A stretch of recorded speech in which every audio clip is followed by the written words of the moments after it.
Happy Saraswati Puja to all of you. Hello, आज सरस्वती पूजा है तो अपने लिए भगवान जी से थोड़ी सी सद्बुद्धि और बहुत सारा कंसंट्रेशन मांग लेना है पढ़ाई के लिए ऑब्वियसली। देखो क्या पढ़ना है आज, क्रोमोसोमल थ्योरी ऑफ इनहेरिटेंस, जो कि कब प्रपोज किया गया, 1902 में। किसने प्रपोज किया? Walter Sutton and Theodor Boveri ने। ठीक है, क्या प्रपोज किया, देखो ये थ्योरी क्या कहता है। It explains how genes are located on chromosome. Genes कैसे क्रोमोसोम पे लोकेटेड होता है, ठीक है, and how they are transmitted from parents to offsprings according to Mendelian principle. ठीक है, यानी कि मेंडेलियन प्रिंसिपल को ही बेस बनाकर इन्होंने जो थ्योरी दी है उसे क्रोमोसोमल थ्योरी ऑफ इनहेरिटेंस कहते हैं। ठीक है, अब देखो मेंडल ने जिस समय, द ग्रेगर जॉन मेंडल ने जिस समय ये चीज़ डिस्कवर किया था, लॉ ऑफ इनहेरिटेंस, उस समय ये चीज़ इतना पॉपुलर नहीं हुआ था। There were reasons. सबसे पहला रीज़न तो ये था कि communication was not that easy. लोग इतने अच्छे से, इतने आसानी से कम्युनिकेट नहीं कर पाते थे जितना आसान अभी है ना, कि कुछ भी बताना हो दुनिया को, एक चीज़ रिकॉर्ड करो और उसको इंटरनेट पे डाल दो, ठीक है, वो दुनिया को अल्टीमेटली पता चल ही जाएगी। वो कम्युनिकेशन उस समय इतना आसान नहीं था। उसके बाद क्या हुआ कि द मेंडल अपने टाइम के लिए काफ़ी ज़्यादा फ्यूचरिस्टिक थे, यानी कि जिस समय न्यूक्लियस के अंदर कुछ खोजा भी नहीं गया था, ठीक है, उस समय वो फैक्टर्स की बात कर रहे थे, वो फैक्टर्स के अलग होने की बात कर रहे थे, सेग्रीगेशन, वो इंडिपेंडेंट असॉर्टमेंट की बात कर रहे थे उस समय पे। ठीक है, तो अब देखो इतने ज़्यादा फ्यूचरिस्टिक लोगों को मतलब दुनिया एक्सेप्ट नहीं कर पाती, समझ नहीं पाती उनके कॉन्सेप्ट को। ठीक है, इसीलिए भी उनका कॉन्सेप्ट, उनका थ्योरी इतना पॉपुलर नहीं हुआ। तीसरी जो बात ये है कि वो ये है कि मैथमेटिक्स को उन्होंने यूज़ कर लिया बायोलॉजी के कॉन्सेप्ट को समझाने के लिए, और उस समय मेंडल पहले इंसान थे, पहले साइंटिस्ट थे जिन्होंने मैथमेटिकल कॉन्सेप्ट्स को बायोलॉजिकल कॉन्सेप्ट्स को समझाने के लिए यूज़ किया। ठीक है, तो और लोगों के लिए ये मुश्किल हो गया उनके थ्योरी को समझ पाना। और तो और जो एक्चुअल बात है कि मेंडल के पास पूरी तरह से सबूत भी नहीं थे ना, वो साबित भी नहीं कर सकते थे क्योंकि माइक्रोस्कोप उतने एडवांस्ड नहीं थे। तो दीज आर द रीजंस जिस वजह से उस समय मेंडल के वर्क को इतनी पॉपुलैरिटी नहीं मिली। पॉपुलैरिटी कब मिलना शुरू हुई? 1900 में, जब उनके वर्क को रीडिस्कवर किया 3 साइंटिस्ट ने अलग अलग, ह्यूगो डे व्रिज, कार्ल कॉरेंस, जिनको हम इनकम्प्लीट डोमिनेंस के टाइम पर भी देखा था हमने, एंड थर्ड वन इज वॉन स्कैरमैक। ठीक है, इन तीनों ने अलग अलग इनके काम को फिर से रीडिस्कवर किया क्योंकि उस समय तक 1900 तक माइक्रोस्कोप्स एडवांस हो चुके थे। ठीक है, हम न्यूक्लियस के अंदर झांक पा रहे थे कि न्यूक्लियस के अंदर क्या है। वहीं पर थे थियोडर बोवेरी और वॉल्टर सटिन, इन दोनों ने, ये दोनों स्टडी कर रहे थे सेल डिवीज़न पर।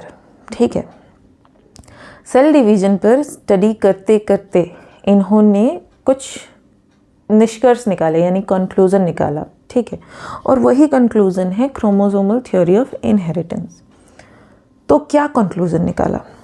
यही, that genes are located on chromosome, genes are present on chromosome occur in pair. और यही बात आपके NCERT में भी कही गई है, पेज नंबर 65, लास्ट से थर्ड लाइन, लास्ट पैरा का लास्ट से थर्ड लाइन। ठीक है, the important thing to remember are that chromosomes and as well as genes occur in pair. ठीक है, देख रहे हो, यही 2 लाइन यहाँ पर भी रिपीट हुआ है, यहाँ पर भी रिपीट हुआ है और यहाँ पर भी रिपीट हुआ है। ठीक है, अब आगे वाला लाइन ज़्यादा इम्पॉर्टेंट है NCERT में, इसके जस्ट बाद जो लाइन दिया गया है, दैट द टू अलील्स, हम अलील्स जान चुके हैं। ठीक है, अब जानते हैं इसमें जो लिखा हुआ है, the two alleles of a gene pair are located on homologous site of homologous chromosome. The two alleles of a gene, ठीक है, are located on homologous site of homologous chromosome.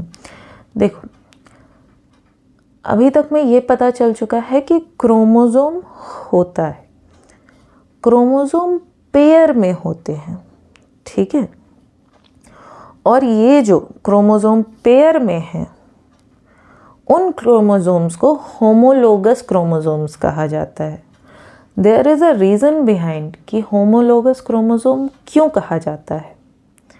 क्योंकि देखो, सपोज़ ये क्रोमोसोम है, ये दूसरा chromosome है, ठीक है। अभी हम नहीं जानते हैं कि ये होमोलोगस है या नहीं है, ठीक है। A chromosome number A, chromosome B, ठीक है। अब इसके जो फर्स्ट पोजीशन पे, ठीक है, इसके फर्स्ट पोजीशंस पे जानते हैं ना जीन का लोकेशन होता है। पिछले वीडियो में एक्सप्लेन किया था gene loci. Loci is the position of gene, location of the gene. तो इसके अगर फर्स्ट पोजीशन पे सपोज आई कलर का जो जीन का एक अलील है, वो इसके फर्स्ट पोजीशन पे है, और सेम आई कलर का ही दूसरा अलील क्रोमोसोम बी के फर्स्ट पोजीशन पे है। बात जानो, जो चीज़ लिखा हुआ है that occurs on the same site, homologous site, ठीक है। होमो मतलब सेम, तो साइट नंबर 1 पे एक जीन का अलील है, तो साइट नंबर 1 पे ही दूसरे जीन का अलील होगा, मतलब इसी जीन का दूसरा अलील होगा। क्लियर है?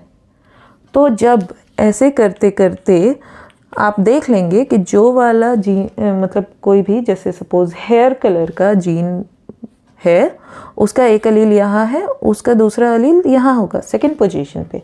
उसी तरह थर्ड पोजीशन पे भी, and rest of the position उसी तरह फिलअप होगा। तो जब एक जैसे ही जीन के अलील इस क्रोमोसोम पे ही भी और इस क्रोमोसोम पे भी एक ही जीन के अलील्स होंगे, तो ये एक जैसा दिखेगा, then it will be called as homologous chromosome. और इसी तरह के क्रोमोसोम्स न्यूक्लियस में पाए जा रहे हैं, ठीक है। I hope I am clear. अब देखो third number, segregation follows Mendel's law. Segregation क्या है? सेग्रीगेशन मेंडल ने कर दिया है ऑलरेडी और आप जान चुके हैं। देखो याद है, टॉल प्लांट के लिए 2 टी लिया था हमने कैपिटल, एंड डॉर्फ प्लांट के लिए भी 2 स्मॉल टी लिया था, राइट। और इसको फर्टिलाइज करवाने से पहले, क्रॉस करवाने से पहले सेग्रीगेट किया था, यानी अलग किया था, ठीक है, सिंगल सिंगल किया था। वही चीज़ तो हो रहा है meiosis. You might remember class 11th का कॉन्सेप्ट है सेल डिवीजन चैप्टर का, मेयोसिस रिडक्शनल डिवीजन, जहाँ पर एक डाइप्लॉइड सेल हैप्लॉइड में चेंज होता है। क्यों? क्योंकि वो फर्दर फर्टिलाइज होगा, ठीक है। स्पर्म सेल है हैप्लॉइड एंड ओवा है हैप्लॉइड, एक सिंगल एन से यहाँ पर डिनोट करेंगे हैप्लॉइड। एंड देन जब ये फर्टिलाइज होगा तो ये जाइगोट बनाएगा। क्या बनाएगा? जाइगोट, जो कि डाइप्लॉइड होगा, कंटेनिंग 2 क्रोमोसोम्स। यहाँ पर एक क्रोमोसोम है, यहाँ पर एक क्रोमोसोम है, और जब ये फर्टिलाइज हुआ तो वापस से इसमें दोनों क्रोमोसोम्स आ गए, मतलब पेयर ऑफ क्रोमोसोम्स हो चुके हैं। क्लियर? देखो सेग्रीगेशन समझ आ गया, ठीक है। Independent assortment of chromosomes, 23 pairs of chromosome human body में होते हैं, वी नो, राइट। और ये जो 23 पेयर्स ऑफ क्रोमोसोम हैं, ये किसी से भी एक दूसरे से अटैच नहीं है। इन सब का जो डुप्लीकेशन होगा या कुछ भी होगा वो अलग अलग होगा, इंडिपेंडेंट असॉर्टमेंट, ठीक है। इसका एक दूसरे से कोई नाता नहीं होने वाला है, ठीक है। That is independent assortment. ठीक। लास्ट वाला fertilisation restores the chromosome number, ये अभी हमने देख लिया। इन दोनों का जब क्रॉस होगा, फर्टिलाइज होगा, तो वापस से क्रोमोसोम का नंबर डाइप्लॉइड हो जाएगा, 2n हो जाएगा। ये हैप्लॉइड, ये हैप्लॉइड, ये डाइप्लॉइड। क्लियर? तो देख लेते हैं हमने क्या जाना इस पूरे वीडियो में। क्रोमोसोमल थ्योरी ऑफ इनहेरिटेंस, याद करने वाली बात क्या है इसमें, प्रपोज किसने किया है, वॉल्टर सटन ने और थियोडर बोवेरी ने। कब किया है? 1902 में किया है। क्या प्रपोज किया है इस थियोरी में? तो genes are present on chromosome, chromosome occurs in pair, तो जीन्स भी पेयर में हो रहे हैं। Correct. Segregation follows Mendel's law, यानी मेंडल ने जो बताया था सेग्रीगेशन के बारे में वो सही बताया था। ठीक है। Fourth point, independent assortment of chromosome, Mendel ने जो बताया था वही वाला। Now fifth point, we all know fertilisation restores the chromosome number, ये हम तब भी जानते थे जब मेंडल इस क्रॉस को कर रहे थे। ठीक है, क्लियर? अब सुनो, ये तो जो भी थ्योरी है मेंडल के एक्सपेरिमेंट पे। एक साइंटिस्ट हैं थॉमस हंट मॉर्गन, ठीक है, Thomas Hunt Morgan, TH Morgan. उन्हें हम एक्सपेरिमेंटल जेनेटिक्स के फादर कहते हैं। क्यों? क्योंकि उन्होंने एक्सपेरिमेंट से जेनेटिक्स को प्रूफ किया है, लिंकेज, रिकॉम्बिनेशन, इन सारे कॉन्सेप्ट्स को बताया है।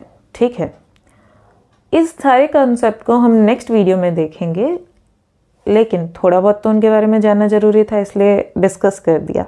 ठीक है, अब नेक्स्ट वीडियो का इंतज़ार कीजिए, तब तक पढ़िए एंड बाय बाय।